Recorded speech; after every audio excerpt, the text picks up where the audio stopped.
કહ્યું છે સમગ્ર મામલે એ પણ સાંભળી લઈએ.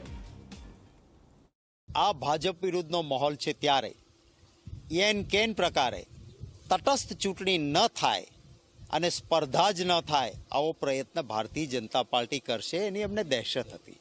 અને એટલા માટે ગુજરાતના તમામ ફોર્મમાં નાની એવી પણ ક્યાંય ટેકનિકલ ભૂલ ન રહે એની અમે સંપૂર્ણ કાળજી રાખી હતી.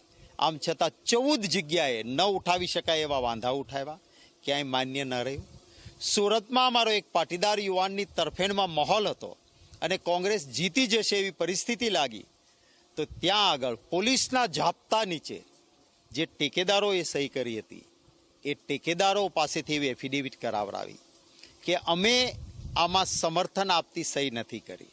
હવે કેમેરાની આંખ નીચે જ્યારે ફોર્મ રજૂ કરવા જાય છે ત્યારે પણ એ લોકો જ છે.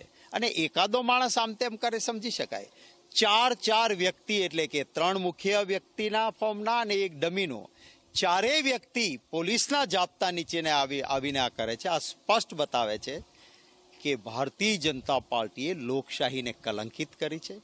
સ્પર્ધાથી ડરીને ગેરકાયદેસર રીતે, બિન લોકશાહી રીતે કોંગ્રેસ સ્પર્ધામાં ન રહે એવું જે કામ કર્યું છે, જરૂર અમારી લીગલ ટીમ આને જોઈને હાઈકોર્ટ અને સુપ્રીમ કોર્ટ સુધી તો લડશે, પરંતુ આ જે પરિસ્થિતિ પેદા થઈ છે એને ગુજરાતની જનતા પણ જોવે છે.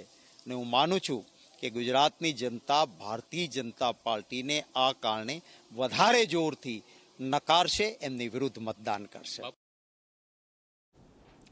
શક્તિસિંહ ગોહિલે સીધો પ્રહાર કર્યો છે કે સુરતમાં પાટીદાર ચહેરો જીતવાનો હતો પણ ભારતીય જનતા પાર્ટીને ડર ઘૂસી ગયો અને એના જ કારણે આ પ્રકારની ગતિવિધિ કરી છે. શક્તિસિંહ સીધો પ્રહાર ભારતીય જનતા પાર્ટી પર કર્યો છે. અસલમ સાયકલવાળા પણ નિલેશ